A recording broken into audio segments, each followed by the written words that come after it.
สิ้นทั้งหลายธรรมคุณทูลวางไว้กลางใจเพื่อช่วยให้หูทั่วถึงชั่วดีสังฆคุณทูลไว้ในชีวิต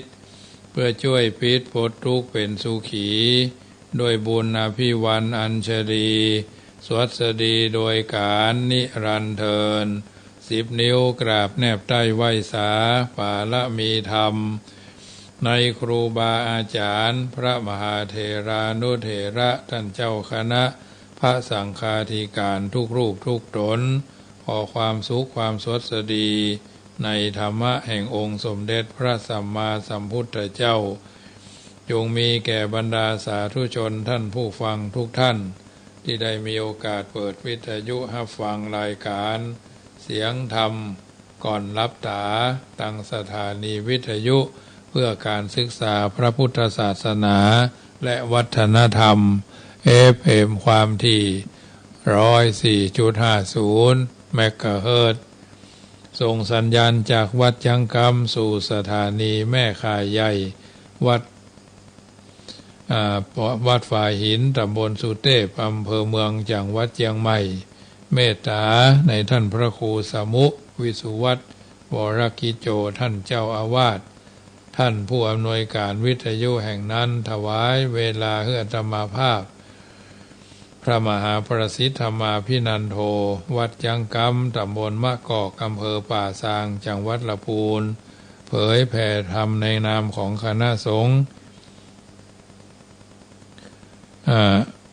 หน่วยอบรมประชาชนประจำตำบลมะกอกหน่วยเผยแพร่ศีลธรรมของกรมการศาสนากระทรวงวัฒนธรรมเบอร์โทรศัพท์0615476539 0615476539รายการนี้นำมาผู้เอิญเจริญพรโดยอาตมาภาพพระมหาประสิทธธรรมาภินันโททุกวันเสาร์วันอาทิตย์วันจันทร์วันการวันพุธวันพฤหัสและเว้นวันศุกร์เว้นวันศุกร์ทั้งนี้ทั้งนั้นรายการนี้นำเอาอรรถธรรมคำสอนช่วงนี้เป็นช่วงแห่งเทศกาลงานทำบุญบุพเพตพีก็จะได้มีการ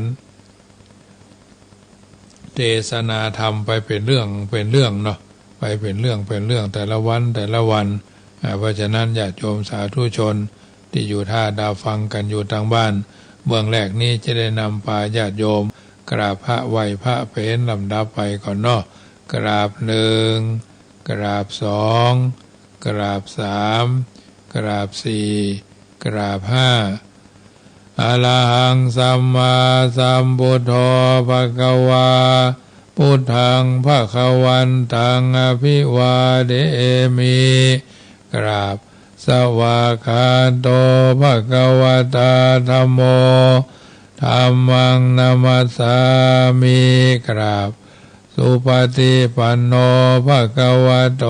สาวกสังโฆสังฆังนามามิกราบ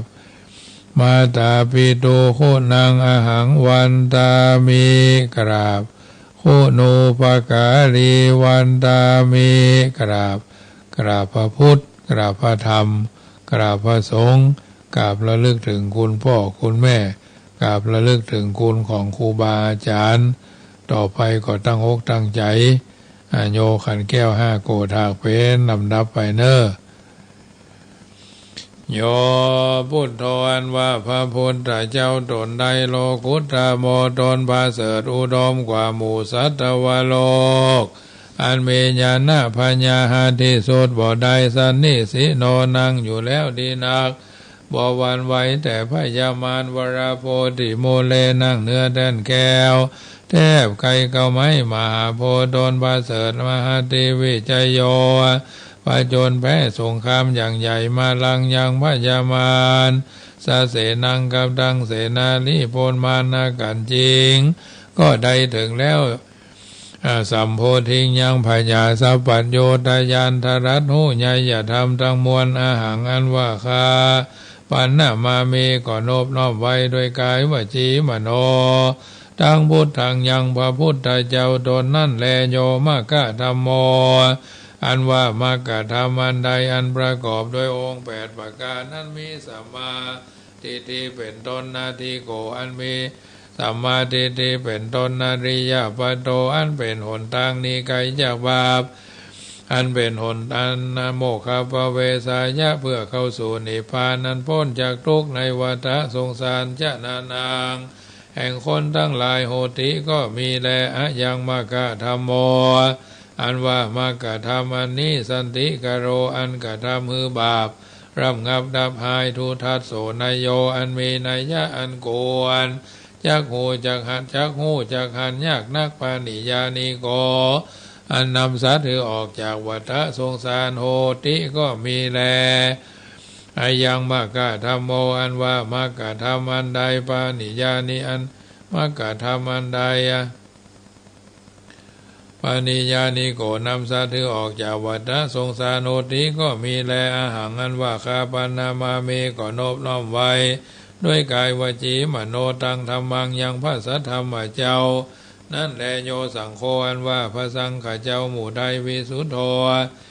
อันบริสุทธิ์จากบาปวราตะขินายโยอันควรทับเอาตานันพาเสดแห่งคนและเทวดาตั้งหลายสันตินทนิโยอันมีอินทรีย์ตั้ง6ระงับดีนักสปะมระปะหิโนอันมีมาละคือกิเลสละได้เสียแล้วอนาสโวอันหาอาสวะธรรมบ่ใดสมิธิปโตอันใดถึงแล้วยังความสำลิดทีบรมวรคุณเนหิเนเกหิโดยหมู่คนทั้งหลายโหติก็มีแลอาหารอันว่าคาปานามามีก็นบน้อมไว้โดยกายวจีมโนทั้งสังฆังซึ่งพระสังฆเจ้านั้นแลอาหารอันว่าคาปานามามีก็นบน้อมไว้ยังพุทธังยังพระพุทธเจ้าตนตรัสหูใหญ่อย่าทำตามวลอาหารอันว่าคาปานามามิก็นบน้อมไว้ธรรมังยังพระสัทธรรมเจ้าโมนิราชเตสีตังอันพระพุทธเจ้าหากเทศนาอาหารอันว่าคานามามีก็นบน้อมไว้สังฆังยังพระสังฆเจ้าโมนิราชสาวกังอันเป็นลูกศิษย์ฟังคำฟังอันเป็นลูกศิษย์ฟังคำสอนแห่งพระพุทธเจ้าอาหารอันว่าคานามามีก็นบน้อมไว้กรรมฐานะทายากาจานิยังครูบาอาจารย์เจ้าอันเป็นกรรมฐานะทายากานิพพานามาโกเทสังอันสำแดงของแห่งนิพพานพุทธปูจาอันว่าขีญาอันใดปูจายังพระพุทธเจ้ามหาเตจามีเตจาอนุภาวะอันมากธรรมะปูจาอันว่าขีญาอันใดปูจายังพระธรรมเจ้ามหาปัญญาอันว่าขีญาอันใดปูจายังพระธรรมเจ้าสังฆปูจาอันว่าขีญาอันใดปูจายังพระสังฆเจ้ามีโภคาสัมปติเขาของอันมากโหติก็มีแลอาหารอันว่าคานามามีก็นบน้อมไว้มายังอันว่าผู้ฆ่าทั้งหลายรับพระมหาเสขอจงจะได้ทัศนัญจะยังขีญาอันหันเมตตายะพุทธะสะยังพระพุทธเจ้าเมตตายะอันจักมาเป็นพระพุทธเจ้าไปนาพุทโธอันว่าพระพุทธเจ้าเมตตายโยตนชื่อเมตตายะเทวปูจิโตอันคนและเทวดาทั้งหลายหาปูจาอนุปัจจโตบ่เกิดมาเตื้อยาวะตราบใดมายังอันว่าผู้ฆ่าทั้งหลายสั่งสารันโตปิแม่นทวนเดียวไปมาคือตายแล้วเกิดเอากำเนิดหลายตีสั่งสาเลในวัฏสงสารมากะมามหาเสขอจุงจะใดทัศนัญจะอันทัศนัญจะยังขีญาอันหันยังพระพุทธเจ้าตัวมาคามามหาเสขอจุงจะใดถึงคือว่าขออย่าได้เกิดอบายเยในอบายทุกขติคือนรกเป็นเปรตเป็นสัตว์เดรัจฉานตราบใดโดยกรรมอันใดปูจาการวะโดยธูปโดยเทียนเข้าดอกไม้อันนี้เตอโหตุจงมีโนแก่ผู้ฆ่าทั้งหลายนิจจังเที่ยงแท้แด่เตอนะโมตัสสะภะคะวะโตอะระหะโตสัมมาสัมพุทธัสสะนะโมตัสสะภะคะวะโตอะระหะโตสัมมาสัมพุทธัสสะนะโมตัสสะ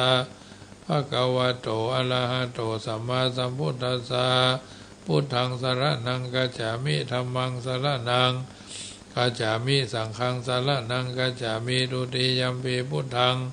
สรณังกัจฉามิทุติยัมปิธัมมังสรณังกัจฉามิทุติยัมปิสังฆังสรณังกัจฉามิตติยัมปิพุทธังสรณังกัจฉามิตติยัมปิธัมมังสรณังกัจฉามิตติยัมปิสังฆังสรณังกัจฉามิสรณะกัมมนังปานาติปาตาเวรมณีสิกขาปะทังสมาธิยามิอทินนาทานาเวรมณีสิกขาปะทังสมาธิยามิกาเมสุมิจฉาจาราเวรมณีสิกขาปะทังสมาธิยามิมุสาวาทาเวรมณีสิกขาปะทังสมาธิยามิสุราเมรยะมัจจปมาทฐานาเวรมณีสิกขาปะทังสมาธิยามิอิมานิปัญจสิกขาปทานิสมาธิยามิอิมานิปัญจสิกขาปทานิสมาธิยามิเอาละญาติโยมสาธุชนท่านผู้ฟังทั้งหลายเมื่อค่ำยามแรงวันนี้เป็นวันที่2เป็นเดือน12เหนือออกแฮมหรือกาลปักเป็นแรมแรม3ค่ำเนาะวันที่30แรม1ค่ำวันที่1ก็แรม2ค่ำนี่เป็นแรม3ค่ำวันช่วงนี้เป็นช่วงแห่งเทศกาลงานทำบุญอุปเปตพีตั้งแต่วันที่3เสาร์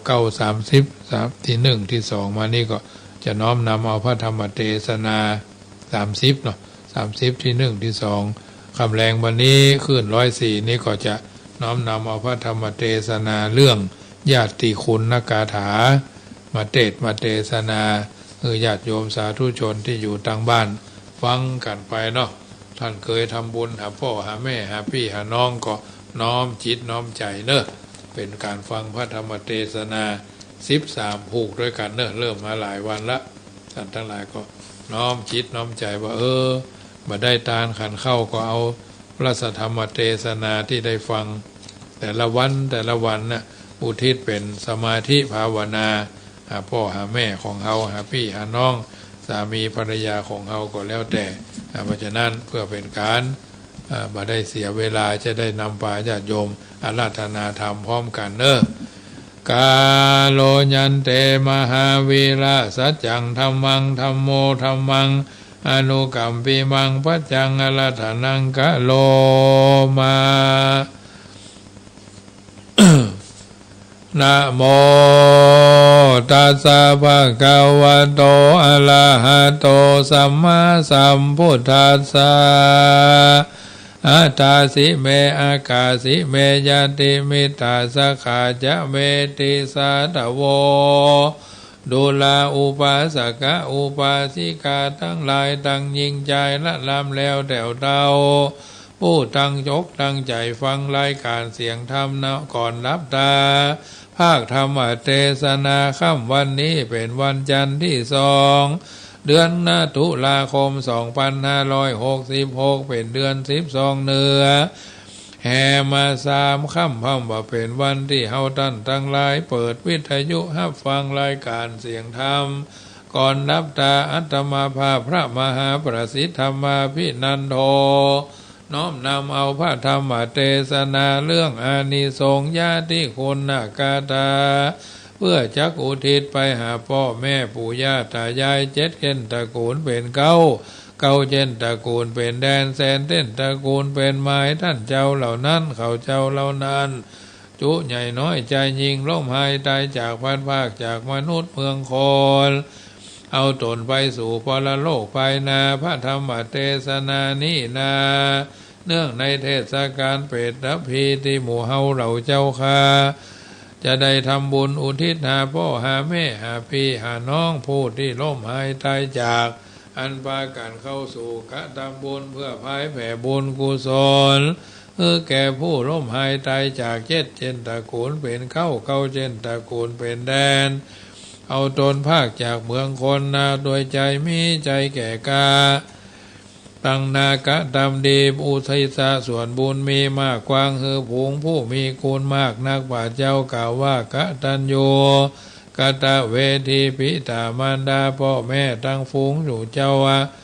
ตั้งว่าฝูงเจ้าอยู่อาสาลมโดยอาภิรมชมชอบอันประกอบโดยสิเนหามีสามีกาภริยาเมียมิ่งลูกเต้ายิ่งอุดมตั้งคนจนไรญาติบ่มีผู้อุปถากคอยแยงมาจุราชธรรมแข็งเลยไล่ลวด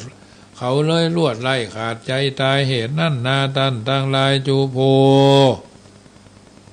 ก็บ่ได้อยู่ดอมได้จึงช่วยการคงควายตกแต่งตามแบบห้องโบราณมาตกแต่งการลายเยื่องอันเป็นเครื่องจอมตาลได้ปาการมาตกแต่งตกแต่งอาสร้างแล้วออกจากบ้านมากระทำการเพื่อจัดของต้านพายแผ่ถึงแก่ผู้มวยมอนะตามดังจินนาวรพุทธเจ้าหากได้เบาหากได้เล่าเทศนาว่าบุพเพเปบุพเพบุพเพเปตพีทักขีนานุปทานคือว่าการกระทำอันชอบหากประกอบโดยทางบุญอุทิศกุศลหนุนผายแผ่คือไปรอดแก่ผู้มรณาว่าขอให้ได้ปุญญาบริโภคได้รีบพ้นจากโรคความพานแล้วไปสู่สถานอันวิเศษขอให้ละจากอันเป็นเพศอสุรกายขอบุญทั้งหลายได้สร้างได้อย่าได้รีดมั่งหายสูญคือได้เตื่อมหนุนช่วยคำอันท่านได้พำนำมาคือเป็นมากาตังไต่เตาคือได้พ้นรีบเข้าสู่นิพพานเป็นดังนิทานปังเก่าจึงบอกเล่าใครมาว่าในอดีตกาลปังก่อนพระพุทธเจ้ายังทรมานเสด็จสำราญผ่องแผ้วในกู่แก้วมหาวิหารอันนายอนาถบิณฑิกะสร้างถ้าวายเป็นต้านเมื่อก่อนพระก็ได้หย่อนกายายามนั่นนามีพามนาผู้หนึ่งใส่ยามปรากฏชื่อไว้นามปรากฏชื่อว่าจานุโสนีอยู่เมืองสาวัตถีใหญ่กว้างมีความสาลั่งสังกาถึงคนนาทั้งหลายอันตายจากโลกาไปสู่โลกปานาอันว่ายาติกามวลหมู่ทุกกูผู้ยิงใจเขาก็มาคงควายตกแต่ง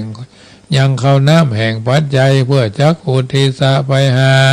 แก่ผู้ตายไปพามานาพามตั้งหลายพามาสังกาใจบ่แล้วยึงเข้าไปไวพระตนแก้วศรัทธาว่าพันเตภกวาข้าแด่พระพุทธเจ้าอาหังอันว่าข้านี้เล่าหากสงสัยด้วยปัญญาสลั่งว่าเขาเหล่านั้นเตตานหาอย่างหมู่วงวานพี่น้องโดยอันพร้อมนาอยู่เพียงกันได้ตกแต่งดาหลายสิ่งตั้งเข้าน้ำอันนาตั้งเข้าน้ำยิ่งปัจจัยแล้วก็ไปอังคาราธนาครูบาสังฆาสามเณรเจ้าดังมีศีลตนมีศีลใสเสถียรสะอาดมาสู่คฤหัสถ์ยาวเรือนกล่าวแล้วกล่าวอันเจิญตานทอดยังทรัพย์ประโยชน์ของตานแล้วอุทิศสุนบันสุสิอุทิศบุญนาบุญนานบุญอุทิศนาบุญไปฮอดถึงยังผู้ม้อยมอดมรณาว่าบุญนั่นนาจักไปถึงนั่นจะหรือว่าท่านเจ้าหรือว่าจักสูญไปฟังเปล่าดอมได้ขอพระบุญภายจุงเตศหายคอเกตสังกาแก่ผู้ฆ่าพ่องเตอะว่าอันกาละเมื่อนั่นสัทธาสัพพัญโยตนผ่านแผ่วหากได้ยินแล้วยังกำปูจาแห่งจานุโสนีพามนากล่าวพระจึงตานบอกเล่าคอกังกาว่าดูลาท่านพามนาแก่วัดนี้ท่านมาพาคารบแก่ของต้านอันหมู่ลูกหลานพี่น้องได้มาตกแต่งยองดาบุญฮือดิสะกุศลไปหายังญาติกาผู้ตายจากเอาตนภาคนาเมื่อมอนบุญกรรมหล่อนมีใดแต่งสร้างภาละบุญนั่นจักจ่วยกรรมนนตันตีเกิดมาบุญเกิดหน้าบุญดีพาเสดคือใดไปเกิดจันฟ้าปลายบนเสวยสุขพรมีมากบุญภาษาแก้ววิมานบนภาษาแก้ววิมานคำบ่มีอันฮึกผ่านกันอยากเสวยสัมปติมากเรือลายแม่นว่าแต่งดาตาล เตทอดบุญนับบ่ไปฮอดเตยไปถึงหลอนผู้คะหลอนผู้นั่นอยู่เมืองคนเมื่อก่อนบ่ถอนใดกะทำดีได้ลักควรคุยเข็นคากะทำกำหยาบช้าตาโลนบ่หู้จักบุญสักคาบได้กะทำบาปแต่บาปและได้กะทำแต่บาปเลือลายกันว่าเขาตายนับชาติก็ไปเสวยบาปในอเวจีเสวยทุกขีลำบากไฟวู่ไม่อาบเต็มตัวถ้าลงทุกเมาบัวขนาดก็ได้เสวยวิบากแห่งภัยมันลังพ้องเป็นสัตว์เดรัจฉานน้อยใหญ่เป็นต้นว่าเป็ดไก่หมูมาบรรดุวงอันนากล่าวมามีมากเสวยวิบากกรรมหลายแม่นแม่นจักกะตามมาบุญฮือตานไปมากภาระนาบุญนั่นหากไปบ่รอดได้ถึงแก่ว่าไปถึงแก่พามาเหยยามนั่นจานุโสนีพรามจึงไว้สาธามว่าพันเตข้าแด่พระพุทธเจ้าแม่นว่าตานอันนั่นเราบ่ไปรอดไปถึงบ่ได้เติงยังสัตว์นรกสักเผ่าคือว่าคันเขากะตามบุญก็จักได้กุศลหนุนไปเกิดได้ที่ผาเสดบนสวงสวรรค์ได้เสวยของทิพย์อันนั้นมีมากอยู่จังได้เสวยสุขอันหนึ่งคนเฮาเกิดมาในมนุษย์โลกย่อมมีบริโภคปัจจัยถึงการทำบุญไปคือเขาบ่รอดอันบุญนั่นจักตกทอดที่ใดจาคะสัทธาตนวิเศษจึงแจ้งเหตุใครจาว่าภาระบุญนาลายยิ่งก็บ่ได้รู้หลิงสูญหายบุญนั่นจักมาพายไปยักพายไปหาพายไผ่ไปหายังญาติกายังญาติกาแถมเล่าอันเขาได้อันเขาเจ้าควรได้อยู่โมตนาแม่นตานั่นนาป่าไปหอดบุญนั่นจักตกทอดมาถึงเติงตนเพื่อผู้กระทำตามได้เสวยแผ่ผลกว้างบุญนั่นบ่รีดบ่มั่งดอมใดและพามเหยอันว่าภาระบุญตานตั้งหลายก็จักพายไปแผ่จักพายแผ่ไปหอดถือได้ยกยอดออกจากที่พานคือผู้กระทำการต่างบาปยาเมื่อนั่นอยู่มนุษย์ชาติเมืองคนการว่าดับจิตจนก้อยกาดเอาตนภาคเมืองมอนแม่นว่าหลอนเอาตัวไปเกิดในกำเนิดเปตะวิสัยได้ตายเป็นผีเป็นเพศเสวยทุกขเวทนาได้แสวงหาเลี้ยงตนและปากอันใดก็ฮึบอันใดก็อึบอยากเรือลายก็ได้กินน้ำลายและน้ำมูกทุกทวนถูกถนัดใจล้างพ้องเมาไม้หากินในดินแดนแห่งพี่แห่งน้องทางบ้านเพื่อนพ้องวงวานพับสถานบ้านจ้องในแห่งห้องกาวาเสาะหาญาติกามวลหมู่อันเคยได้อยู่กับตนอยู่กับกันมาในตีไปตีตามฟ้าตบต่อยว่าทุกขาค่อยเรือใจจะกินสั่งได้ก็ยินยากบ่จ้างออกปากยืมขอพ้องก็ไปยืนจุกอยู่ตามที่แยกหมู่มักกาแล้วก็แถลงฮือหันกายะเหี่ยวแหงทุกหนีบแน่นาหัวใจพ้องก็พดไปกายบานเก่าจักไข่ฮือยาติกาเผาตานหาฝูงเพจแสวงหาไปมาบ่ขาดหวังจะได้น้ำยาตาจอมลางพ้องก็ไปปอมเปื้อนตานใหญ่หวังจะได้รับของกินของตาลก็ซ้ำฮึกพานกว่าจอยลวดพ้อยเอาตัวเปล่าดวงได้อันนี้ย้อนคำทั้งหลายบางเมื่อก่อนมากังสอนปิดบางบ่ฮือหมู่วงวานมวลหมู่ลืมไปตานสู่ตัวหาเป็นดั่งพระสถาผ่านแผ่วเทศนาแล้วบ่พิษแผกไปในและนากาละล่วงแล้วยังมีปางเมื่อพระพุทธเจ้าปางเมื่อพระที่ไวถ้าลงยานเสด็จสำราญในสวนลัทธิวันยามนั้นพระพีพยาพิมพิสารก็ได้ถวายทานบ่พรพระก็เทศนาบ่ยุดบ่หย่อนไอริยาเทศนาพายแผ่แก่พระยาพิมพิสารได้ถึงโสดาดีลีพระยาก็มีใจยินดีชมชื่นสนุกต้องตื่นในธรรมจึงกระทำตานปางใหญ่ตามมักไฟแห่งศรัทธาญาโภชนายิ่งโยดเครื่องอาโภคลายพระการยกยอเป็นตาลไปนาฮือภละบุญอยู่ท่ากองตนท่าก่อยตนต เต้าก็บ่ได้อุทิศบนไปหอดยังหมู่เต้ายอดวงสาฝูงมันมรณาตายจากละตนนี้ผ่าไกกามีในวันหนึ่งนั่นนารัตติยามาควายยามนั่นฝูงเพจใหญ่วงวานก็พากันมาสู่สถานนิเวศแล้วก็ซ้ำแรงเหตุนาพ่องก็ทบต่อยฟ้าร้องร่ำไห้ล้างพ่องก็ได้เป่าโยนลงเสียงตกในโค้งดังมีพอเป็นที่คลี่อัศจรรย์พญาหน่อไทยพิมพิสารจึงไปน้อมนมัสการข่าวไว้ถามข่าวไว้สัพพัญโยตนเป็นครูวิเศษบอกเล่าตามเหตุอาการว่าได้ยินเหตุอัศจรรย์หลายหลากยามนั่นพระพุทธเจ้าจึงออกไปเทศนาว่าสัพเพเปตาดูลามหาราชเจ้าเสียงอันนั้นเล่าหากเพนเสียงเพจทั้งมวลอันเป็นคัตติยวงศาชาติล้วนเป็นเครือญาติแห่งพระยาเป็นฝูงหมู่เพจมาบ่อน้อยอยู่กันเป็นเลาะเป็นทอยตามรัตติวาลเพื่อหวังจักกินของต้านแห่งมหาราชเจ้าเพจเหล่านั้นก็ฮึกอยากกันนันนาเหตุว่าพญาพิมพิสารอุทิศทานไปนาเจ้าบ่ได้หยาดน้ำเมียดหมายตานจอมกันเพจจึงบ่ได้สันหมองเปล่าจึงตุกเอาเหล้าฮึกพานอดกินอดกันอยากอาหารหิวหอดแต่ยามเจ้าถึงเย็นเพจยากเข็นฮึกอยากหมู่เขาหากเป็นญาติกาแห่งพญาเมื่อก่อนบัดนี้เขาจึงสอนติดตามมาสู่สถานนิเวศ แล้วสำแดงเหตุนาไม่ตีฝาได้ล่องรำให้เพื่อจักได้ฮือปัญญาเงาไทยถวายทานอุทิศส่วนบุญอาการฮือมันเร็วรีบหมู่ฝูงเพจก่อนแล้วก็จักเอาตัวหนีฝีกไปไกลแล้วไปอาสลัยที่เกิดอันพาเสริฐเป็นดีละนายามนั้นนาพญาพิมพิสารก็น้อมนาสมาการกราบไว้อำลาพระตนผ่านเท่าสัพพัญโย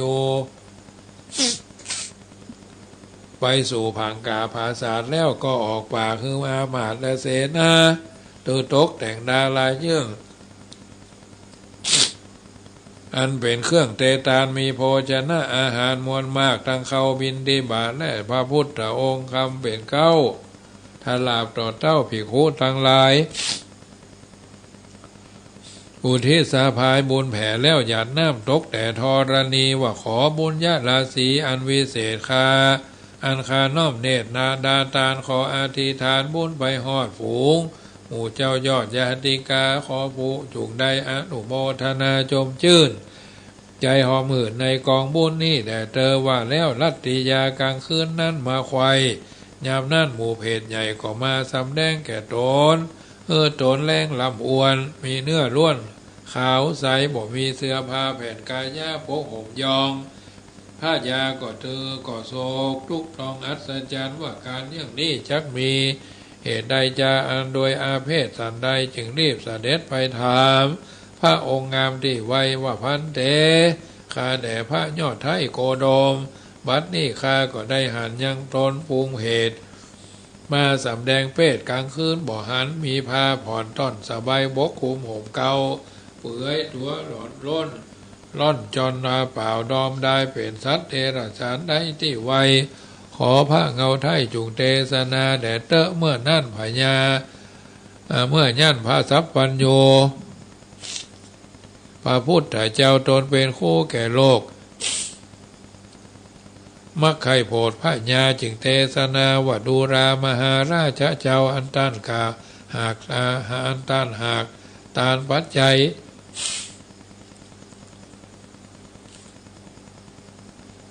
เขาน้ำลายมากสิ่งโดยใจหลิงลู่ศรัทธาบ่ได้มีวัฏฐาแผ่นพามาน้อมนาถวายเป็นตานเหตุนั่นฝูงวงวานหมู่เพจจึงได้รับโดยเหตุอาหารจึงได้รับเหตุโดยอาหารจึงตุยดีงามปูนผ่อบ่มีผ้าพกห่มกายาเขาจึงว่าการมาบอกกล่าวทะเลคือต้านเต้าได้หันและนายำนั่นพญาพิมพิสารก็มีปีติบานจืดสูแล้วก็ได้คู่เข่าวันตาอภิวาติทิฏฐิเท้าหาแห่ง อำลาไปสู่นิเวศแล้วบอกเหตุแก่อามาตย์เสนาว่าตกแต่งดาพร้อมพาจีวรย่อมเป็นตาลพาผืนงาม3 แผ่นงามปอแปงงามปอแปงปอเป่งสีเหลืองแล้วก็อัญเชิญเข้าไปสู่ในฤทธิ์ในแควกูรัตติวันถวายยอดต้านไปหอดฝูงหมู่เจ้ายอดเพตา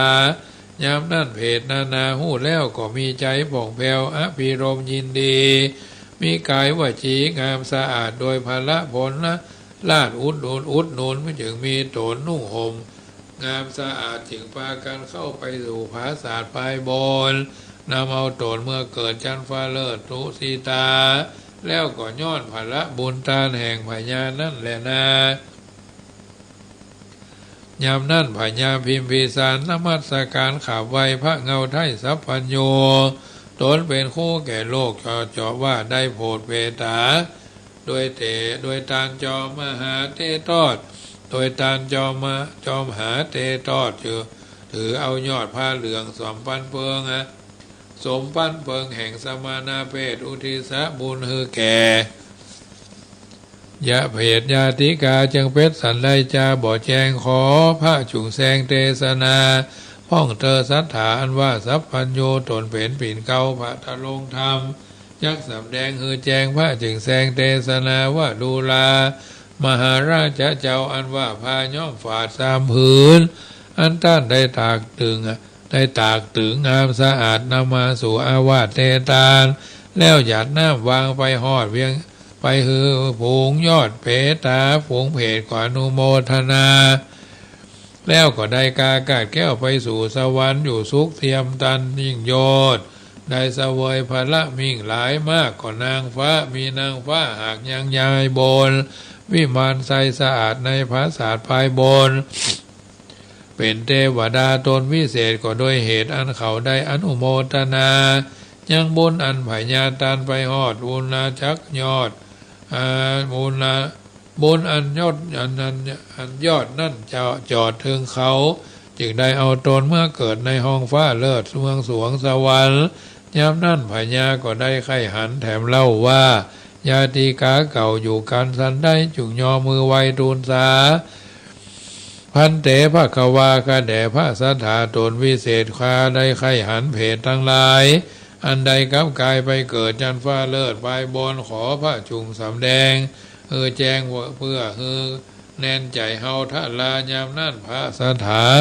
ลำเลิศจักบังเกิดเล็งหันแก่พระญาพิมพิสารยศใหญ่เต้าไทยได้เล็งดูยังฝูงหมู่เพศฝูงหมู่อันเป็นเพศจึงได้กับเพศเมื่อบนได้เป็นเทวบุตรเทวดาตนองอาจอยู่บนผาศาสวิมานคำพระจึงไปหอดเสด็จไปสู่ห้องไปบนว่าดูลาเทวบุตรเทวดาตนวิเศษอันใดกายเพศจากเพศเดิมอ่อนกันว่าสู่เจ้าหล่อนได้ยินคำกล่าวตาลจุงได้รีบลงมาสู่ในขวงแก้วสู่กูรัตติวันเป็นอันเป็นที่อยู่แห่งพระตถาคตเพื่อพญาพิมพิสารได้ชมเชิญนายภละอันใดยืนยอเวนเคนถวายยามนั่นนาเทวบุตรเทวดามวลหมู่อันสถิตอยู่ในวิมานคำได้ยินกรรมากล่าวไขแห่งท่านไทยสัพพัญโยตนเป็นครูเอกอ้างเขาจึงรีบห่างลงมาสู่ลัตติวันแก้วโกอันเป็นที่อยู่แห่งพระสัทธาแล้วอภิวันตานบไว้พระบาทไทยพุทธองค์แล้วก็สำแดงตนแจ้งยามเมื่อพระพุทธเจ้าจึงแสงไขจาว่าดูลามหาราชเจ้าอันนี้หากเป็นวงศาแห่งเปตาเมื่อก่อนบัดนี้นาบุญสอนเตรียมตันได้พ้นจากการเป็นเพศเอาตนกับเพศนาไปบนเอาถั่วไม่เกิดห้องฟ้าเลิศเมืองสวงสวรรค์ก็เพราะนาบุญตานบุญตานแห่งมหาราชเจ้าแล้วอุทิศหยาดน้ำไปเถิงกาณะเถิงมาควายจึงลวดได้ถึงสุขและนาอัฏฐราชาเมื่อนั้นพญาพิมพิสารมีใจเจยบานจมชื่นยินสนุกตองตื่นต่างบนได้หันญาติกาคาคูนปันเขตได้พ้นจากห้องเพศอบายเทวบุตรเทวดาหลายหลากมากมวลนา จึงไว้สาโอกาสดูรามหาราชเจ้าตนเป็นเก้าเงาประจาโดยอันคาทั้งหลายพ้นจากเพศก็ลวดเหตุแห่งต่างบุญอันต้านเกื้อหนุนหายแผ่คือใดหยาดน้ำแต่เตตานยังเขาน้ำวงวานอันตายจากอันยังวงสาคณาญาติอันตายจากเอาตนภาคจากเมืองคนบัดนี้เอาตนไปเกิดในห้องฟ้าเลิศตาวัดติงสาเหมือนดั่งกรรมกรรมพาตนาโภคบาลีวาตาสิเมอากาสิเมยติมีตาดังนี้เป็นเก้าอันว่าผู้กันละผู้ใดในโลกมีความภายโปรดเมตตาได้คุณนาแก่คนนั้นตายจากเอาตนภาคเมืองมนมีปิติมารดาตนเป็นเก้าฝูงหมู่ลูกเต้าและสามีกากับตังพระริยาเมียมิ่งตังมิตรมาคาหาตังมิตรสหายยิงอุดมามีคุณแก่ตนบางก่อนอันเป็นสหายกันมาโดยสอนหรือว่าเป็นญาติการร่วมห้องหรือว่าเป็นเพื่อนพ้องกันมาบอกควรลาซาพระมาทควรดีคือหยาดน้ำของตานุทิสนาบุญปาการไว้ฮอด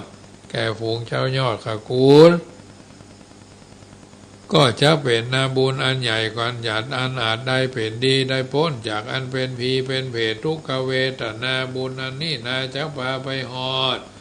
ไปคือใดประกอบทางดีได้อยู่สุขีดังล่ำเพราะนาบุญช่วยค้ำพาไปแม่นจักเป็นสันใดก็จะได้ขาด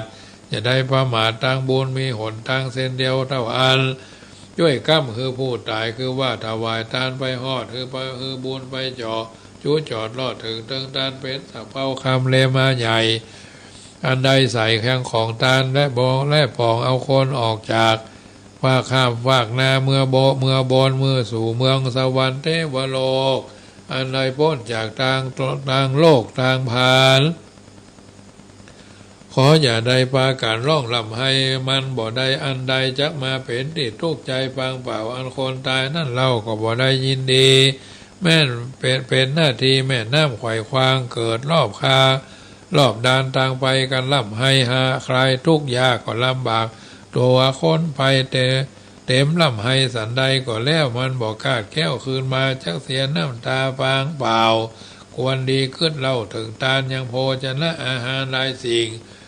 บริวารยิ่งนาหาวัฏฐาผ้าพร้อมพาย่อมฝาดคือพาจีวรสะอาดควรทะลงตานแก่ภิกษุสงฆ์มวลหมู่ก็จักไล่เข้าสู่